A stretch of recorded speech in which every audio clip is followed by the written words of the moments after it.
Alright, this is my second time recording this video since I used the wrong microphone and it sounded like I was like submerged underwater when I recorded this entire fucking video. So I'm pretty mad right now, so I think like my emotions are gonna be a lot more heightened than the first time I recorded this. But ladies and gentlemen, we have a pretty bad one here today. This is a real stinker, so if you want to click away, I'm perfectly a-okay with that because this one covers some pretty gruesome topics. And I'm not gonna dilly-dally this time, I'm just gonna get straight into it. So Zav Girl, a true crime YouTuber, recently surmounted a lot of backlash after what they recently did on their Patreon. Now, for those who are unaware, Zav Girl posted the autopsy of a young boy post-mortem on her Patreon behind a paywall, forcing people to give her admission fees to see that. Now, whatever you want to call this, deplorable, disgusting, vile, evil even, I don't mind. Whatever you want to call it, I believe all those definitions suit it because this is simply, like, inappropriate. As a true crime YouTuber of almost 90,000 subscribers,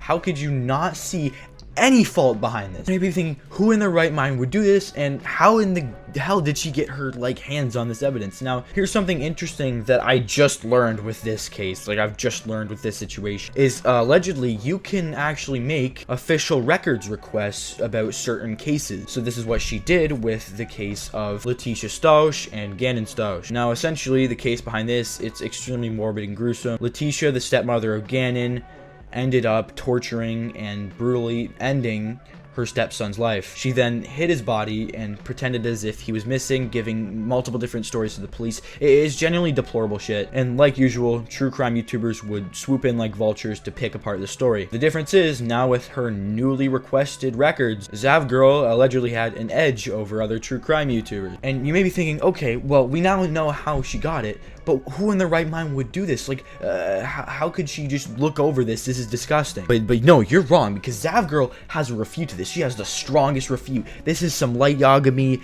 L Death Note type stuff. She's on a whole nother plane of intelligence than us puny mortals. Let's listen to the excuse behind why. I have followed the Letitia Stout case closely, and it was actually during the trial that I made the official records request. And it was in El Paso County, Colorado. I requested all the video, audio, and written records. I made no request for autopsy photos. I wanted all trial records, but my main interests were interviews with Letitia. The autopsy photos just happened to be in the files.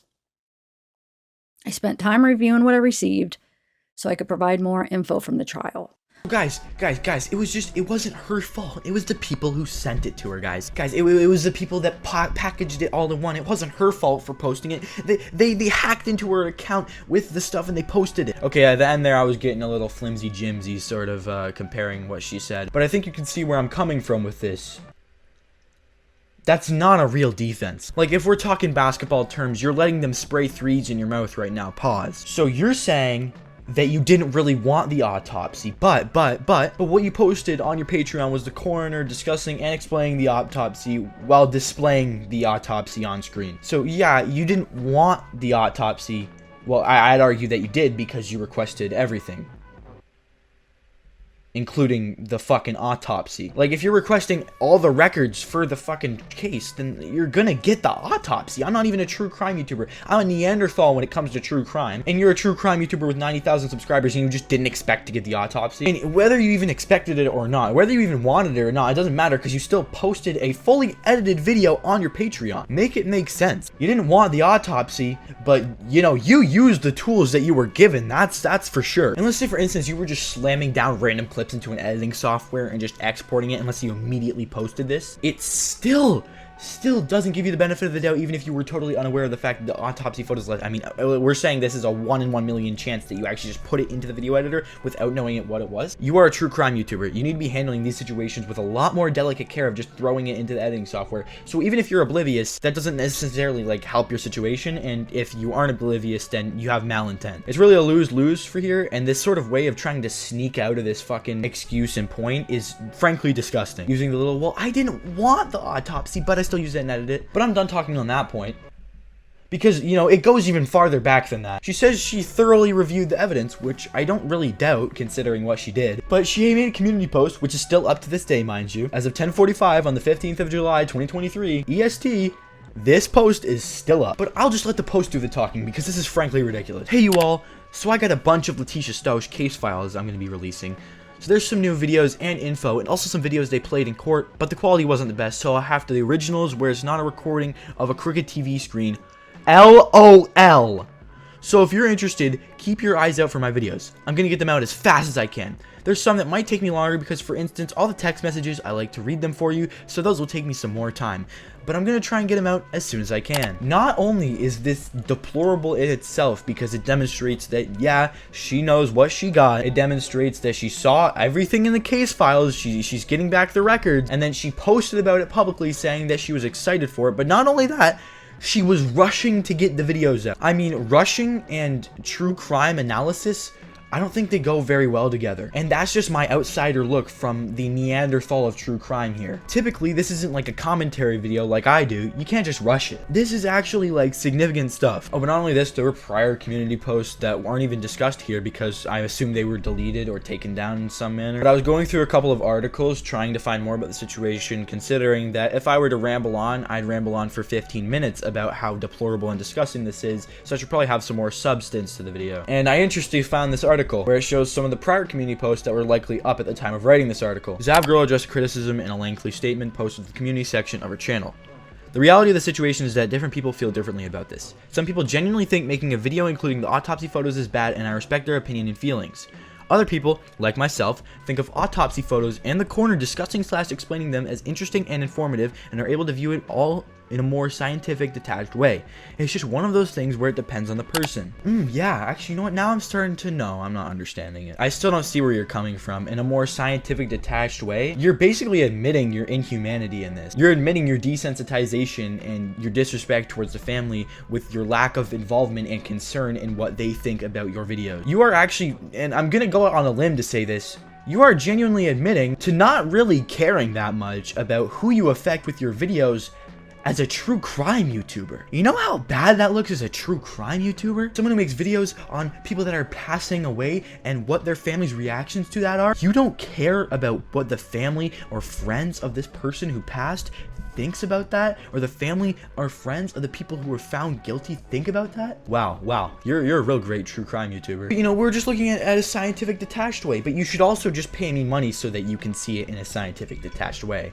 Fuck you, phone. But like, this is genuinely a lack of like sympathy. A lot of true crime YouTubers actually go for edutainment or even just in general education about the subject that they are talking about, but in this case it's just pure malintent and greed. He goes on to talk about another community post in the article that I can't even bother to read over, where she says, I think it would be understandable because I put a lot of time and effort into this, but like, I don't even think that helps your case. If anything, it makes it worse, because you put a lot of time and effort in reviewing and editing this video to not realize that it was extremely inappropriate. You degenerate, evil asshole. Yeah, I made a 4-hour-long TikTok edit of the coroner's discussion, an example of it, along with the autopsy photos aligning it. That's essentially what you're telling me in my ear. Obviously, I'm exaggerating for the point of it, but potato, potato. And it's contradictory to put the coroner's explanation in there if you're gonna have the photos, and vice versa, especially vice versa. Why do you need both? Just use the coroner's discussion and examples. Well, maybe putting something else on the screen. I don't care, but it's just generally disrespectful. And as a true crime YouTuber with 90,000 subscribers worth of experience, I think you pretty much know that. But I do know what you do know. You're greedy. You wanted money, let's be honest. You're not some noble intent. You didn't have any malintent, and this was purely just a mistake of heart. You wanted money. Putting the evidence behind a paywall meant added security, and I naively thought they wouldn't be made public. I genuinely think you're bullshitting, and I'm sorry for thinking that, and I'm sorry for thinking you're a liar, but I genuinely think you're lying to my face right now. So you put it behind a paywall for security. Security. My ass security. First of all, you put it behind a paywall because you want money. Second of all, as far as I'm concerned, on Patreon, you can just pay the money one time, go in, screen record, and then you're done. Why would you think it wouldn't be public? You said you admit you were naively thinking that it wouldn't be made public. How? How in your thought process? You are a grown adult and you didn't think about the most simpleton way you can actually extract information behind a paywall. There's no possible way you're being sincere and genuine right now. The video I created with a voice from the coroner wasn't meant to be shared outside of Patreon, and I chose not to put the photos on YouTube, a public forum, where the views would have allowed me to make more money and the photos would be seen by more people. Are you joking? Okay, there's so much wrong with the statement she just spouted out of her mouth. It's making my brain like jam. So there's multiple layers to this. This is like an ogre, okay? So first of all, with this YouTube comment, this is not like the big boy block LeBron versus the Warriors back in 2016, whatever. This is not the big boy block you really think it is to this allegation. It's not. So you're saying that if you put it on YouTube in the same manner that you put it on Patreon, that it would have made more money due to the views? Miss, I don't know if you understand something. There's something called monetization on YouTube, and as far as I'm concerned on Patreon, that doesn't necessarily or inherently exist because you're already paying for the content nevertheless, so why would there be monetization with ads? But yeah, as a true crime YouTuber, I think a lot of your videos do get like demonetized. I don't think it's that easy to go about true crime and show the autopsy photo on YouTube without getting demonetized and likely getting your video taken down. So you're saying that it's better that you didn't post it on YouTube because it would have been a more public forum that would have more eyes on it and you would have made more money. No, you wouldn't have made more money. You would have made about a cent before it got demonetized. Your video would have been put out of the woodworks as soon as it was finished processing if you actually included the same amount of autopsy as you did in your Patreon video. This is fucking waffling. As far as I'm concerned, I don't really know of this person and their prior experiences, so I'm not going to go out on a whim and say that they're like a really evil person. This was very malintentive. This was evil and an evil thing to do. But I'm not going to say all time they're an evil person. I don't like to make those sort of accusations. But yeah, this is an extremely scummy thing to do, and it's deplorable. I want to end off on one part. I think she was reading a script in this video. It was only 3 minutes, which is pathetic. If you're reading off a script for a 3-minute apology, you might as well stop doing YouTube. I make 11-minute videos, and I don't script at all. And I guess it's noticeable because my videos are pretty shit. But I mean, how are you going to read off a script for a 3-minute apology video? Maybe she's looking down and gathering her thoughts, but there's no cuts or like pauses or breaks in between what she says. But yeah, that's about it. Fuck this girl.